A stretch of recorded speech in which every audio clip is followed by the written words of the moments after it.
Oh, actually, if I'm going to plant grass in here, I'm probably not going to. I'll just go in and subsoil this and seed it with grass, and let it run with that. It'll add to our grass silage end of the year. So obviously July we get one, possibly two. We're already 1 month behind our silage production. So we'll definitely get one cut, probably no more than that. And then what?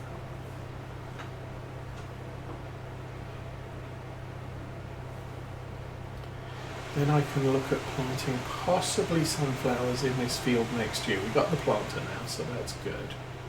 Well, we've had the planter for a long time. We've got a big planter. The other thing I might look at doing is buying that field at the bottom of this one and taking those trees out and making this into a longer field.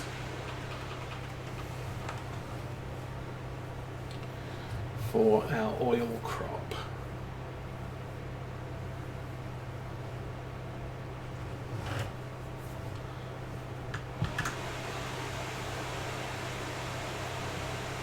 But once we've foraged the maize field, we will plant barley in that immediately.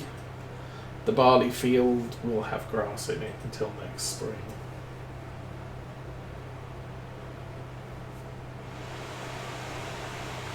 Ah. Yeah, it's okay to give him the name of the channel.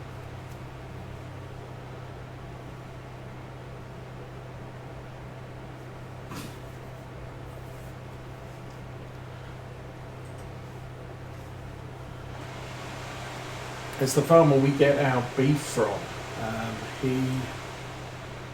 His son's just starting to take over his farm. His son deals mostly with the arable crops, so the beans and the corn, and fertilization and all of that. His dad maintains control of the beef cattle, but he will probably get into that eventually.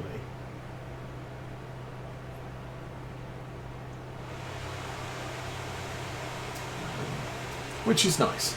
It's nice to see. Oh, we're nearly full. Nice to see young people taking up dad's business as opposed to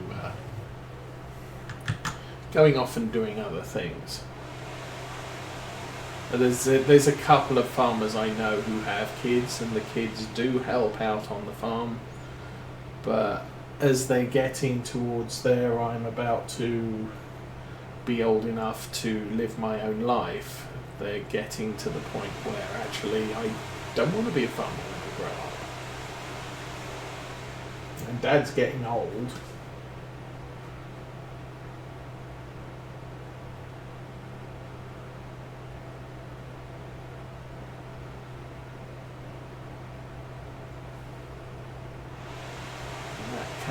That can be kind of an issue.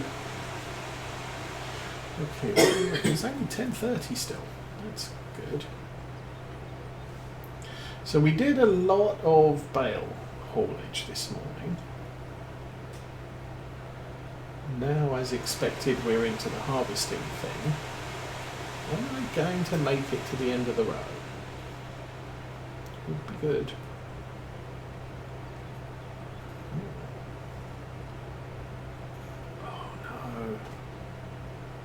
Oh, yes.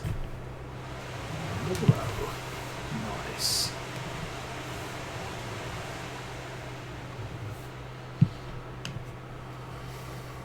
And 3 more rows to do. So actually,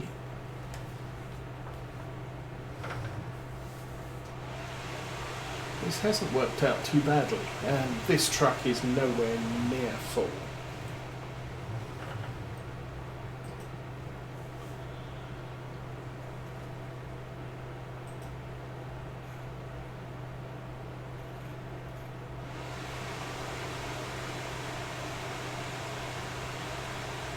If I get that small auger cart just to haul the grain and dump it into the truck, I can park the truck at the side of the road. That's not a problem. I can use the auger to chase the harvester around and empty it, so I don't have to trek all the way to the edge of the field. I don't have to have the truck driving over the field, obviously. And I will still have 2 big tractors available to do all the rest of the work with.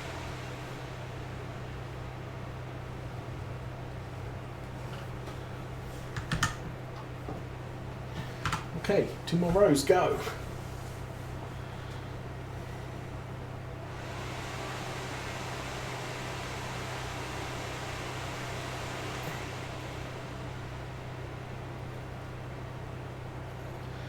Yeah, my interest, not so much farm stuff, it's more train stuff, and my interest there is 1920s, 1930s as opposed to modern equipment. I can understand the interest in old stuff, although my interests are older than 1970s.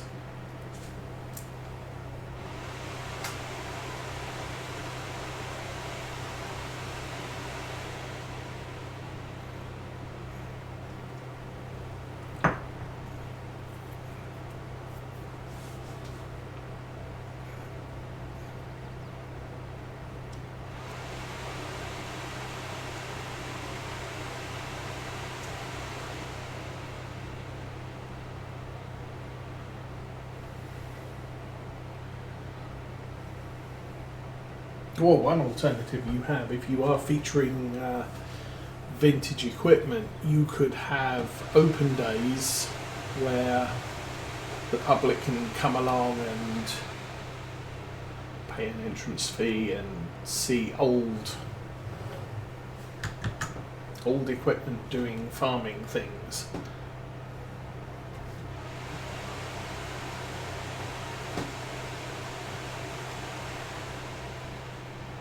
They have a vintage farm show here in Michigan. I found out about it about 5 years ago, and I have not been able to go due to other things going on.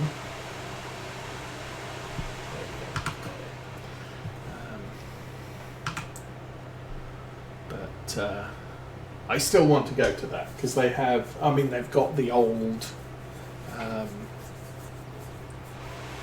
steam tractor threshers, stationary threshers, and all of that stuff as well. I think they do a ploughing display where you've got steam tractor at each end of the field, and they haul a plough between them.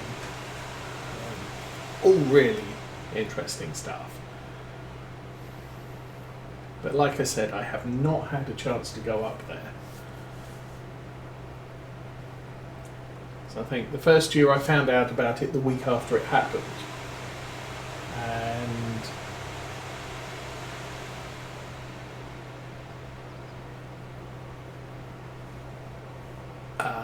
what else did they have? I think we've had medical issues where I just haven't been able to go up. We had vacation one year and it was just like... And then this year, I almost could have gone. Last year I had hip issues and there's no way I can walk around a fairground type of thing with my hips in the condition they were last year. I think something came up this year that, yeah, I just wasn't able to go. I think I thought it was at the end of August and it's actually the first weekend in August or something like that. And again, I missed it by a week.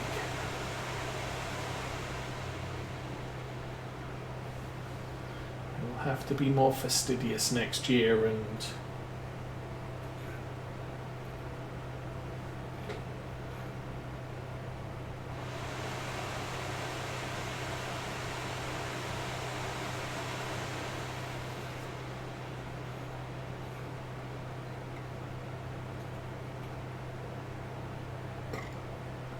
Anyway, we're nearly done with this field. This is good.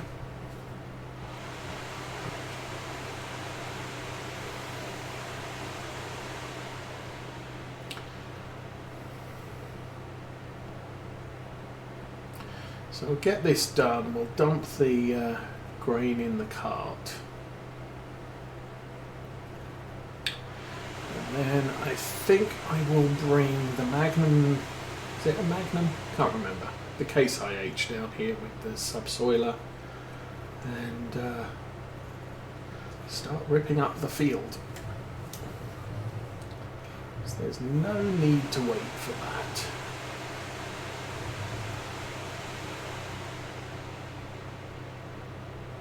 And we are good. Press that button there.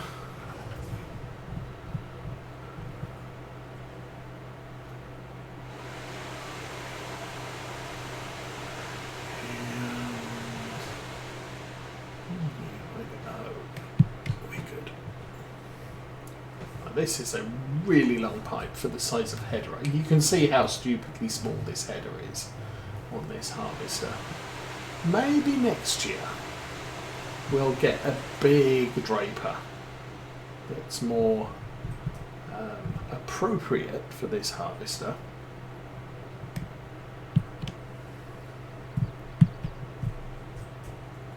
Oh.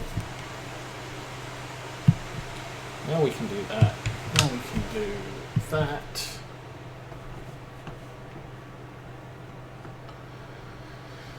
And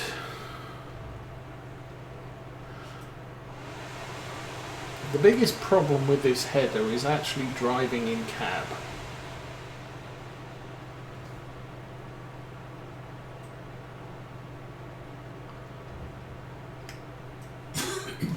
Because you can see where you're going, but it's not a clear view. I guess we'll do this.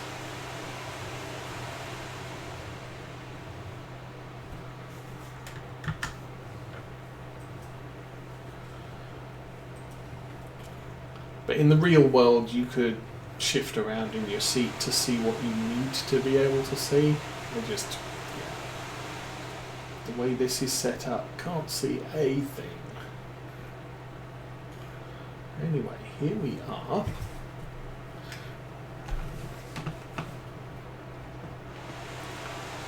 I think I'm okay to park it actually.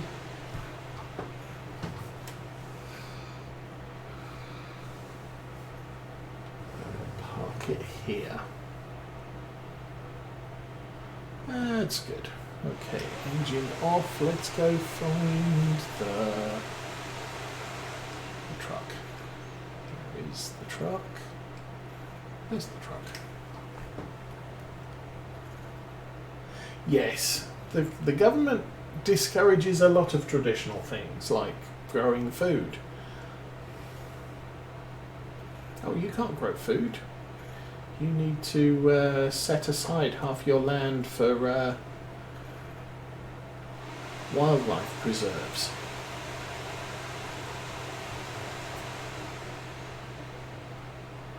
You can't fertilise your land because crops might grow and we might be able to feed everybody.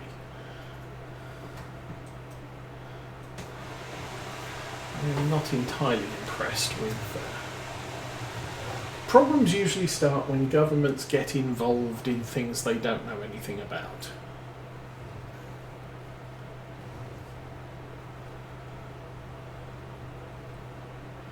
I mean, stock markets crash because governments get involved in financial things they really have no idea about.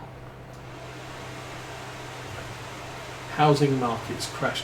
I mean, it's like this latest, one of our candidates is suggesting, oh, we should give people who want to buy a new home $25,000. You know what happens to that $25,000?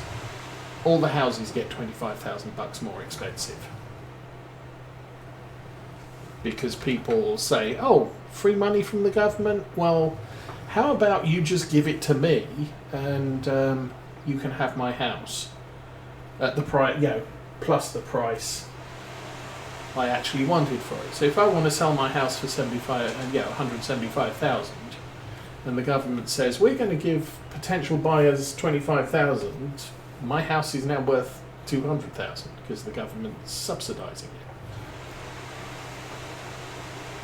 Now you might think, oh no, people would never do that, but no, people do that. Why is my truck going so slowly? Well, we're here.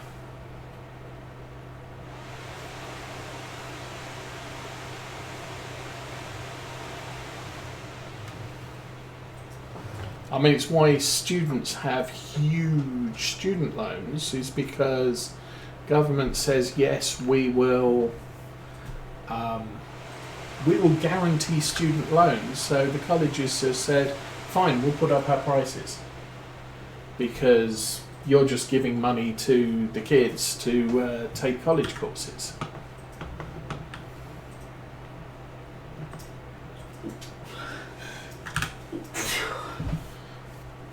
Okay, we need canola oil and we're going to get some oil, I guess. Yay.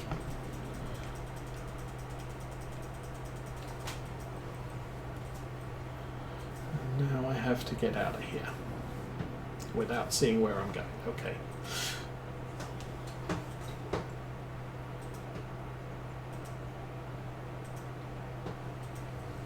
Oh, and I actually saw a suggestion. Governments are good at breaking things, which is why having an army is what they do best. Unfortunately, I think the founding fathers did have the right idea when they said we shouldn't have a standing army, because then the government's not spending all the money they can get on their friends buying new weapons, and it comes down to, all our weapons have got a sell-by date, we need to use them all up, let's go find someone to drop them on so we can buy some new ones. We don't need to be fighting everybody else's battles, and I think I took a wrong turn. I think it doesn't matter. Okay. It doesn't matter. Actually, it's not far back from the farm.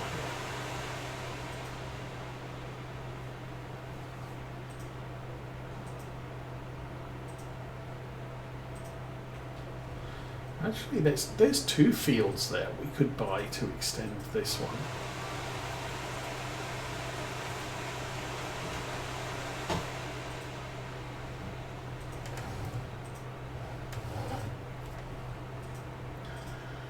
Okay, let's set up with subsoiler next. Not sure if I want to keep that hedgerow there. It's kind of okay. Okay, that's done. Let's just tab.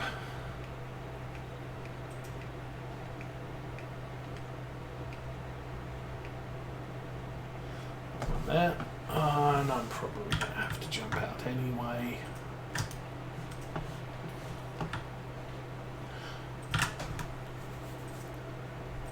It is a Magnum. Yay.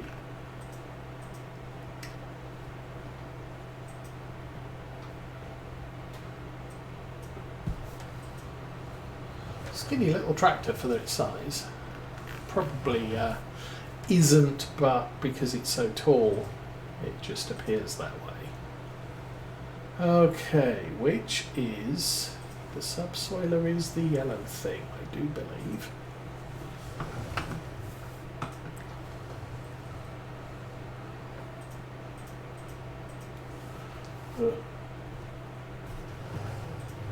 Okay, hitch that up and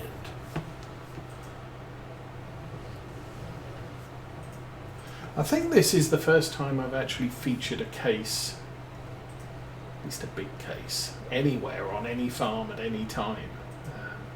Not a brand I frequently use. Okay. Now, I was having issues with courseplay yesterday when I did all the mowing.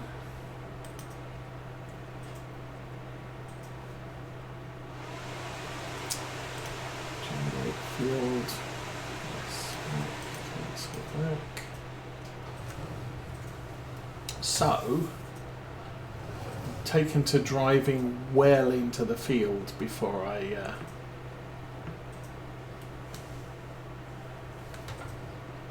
set the course.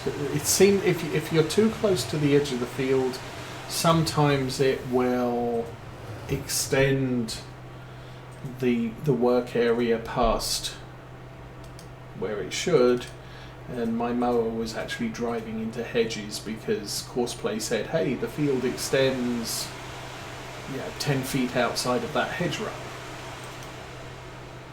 Not exactly ideal. Okay.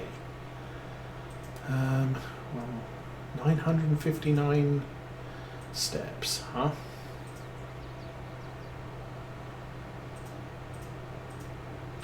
Okay, yes, 959. That's going to take half an hour.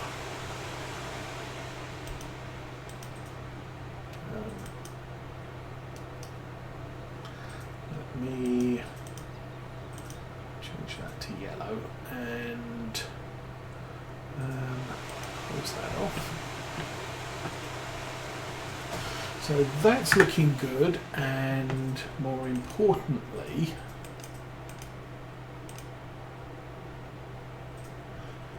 that's looking good. So we're erasing that. It's probably going to round these corners off, and I will come back and paint those at some time. Hopefully before too long.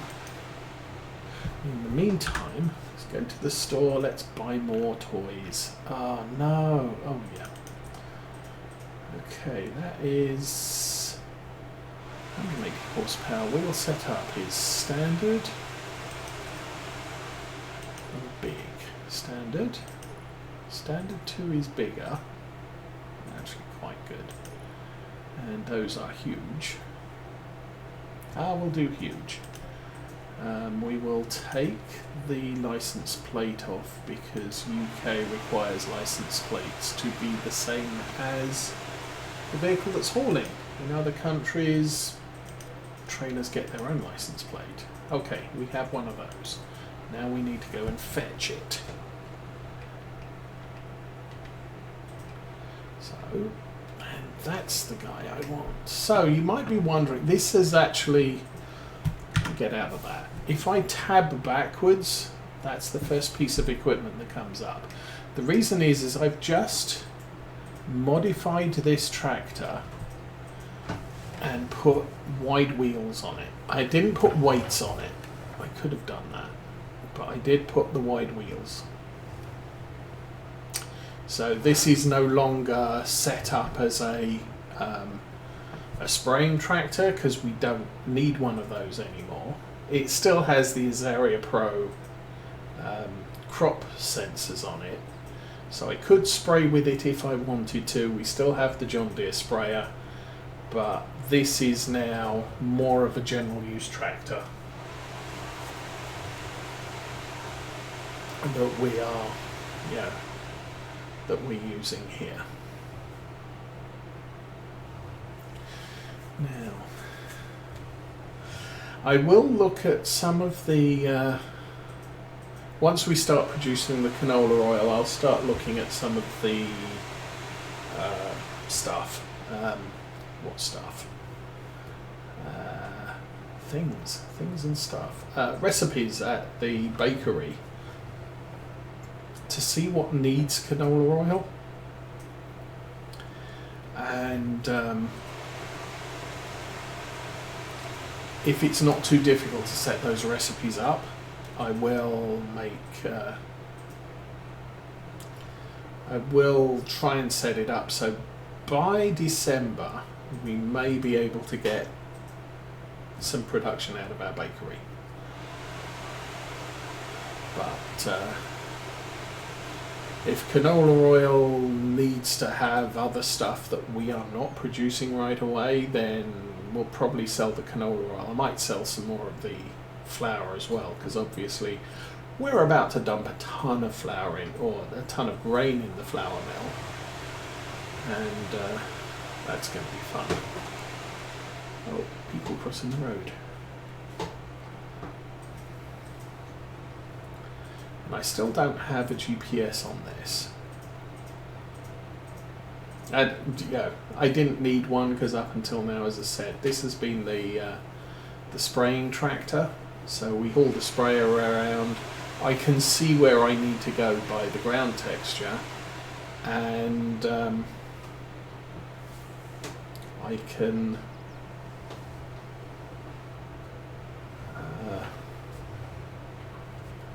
and the sprayer is fairly forgiving on that matter, because it only sprays where it senses you need to have spray happen. Okay, we will take this out the back and get it fixed up. Oh, it's in desperate need of stuff.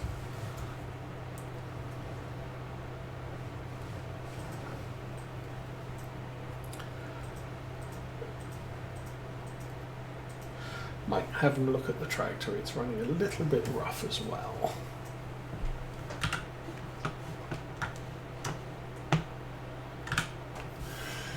So, no repair. Yeah, we'll repair that.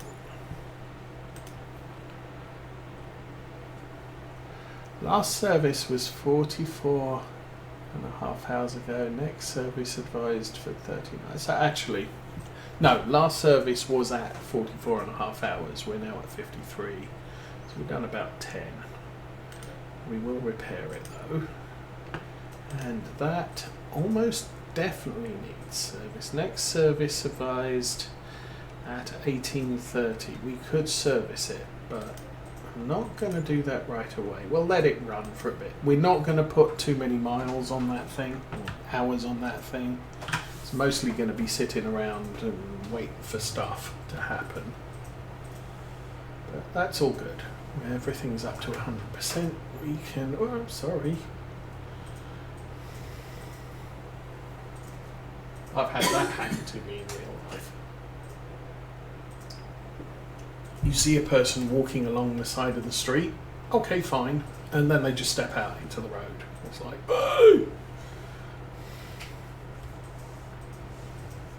Didn't look, didn't do anything, just, hey, I'm walking on the footpath. Oh, okay, I'm now going to cross the road. Okay. Do you like your life?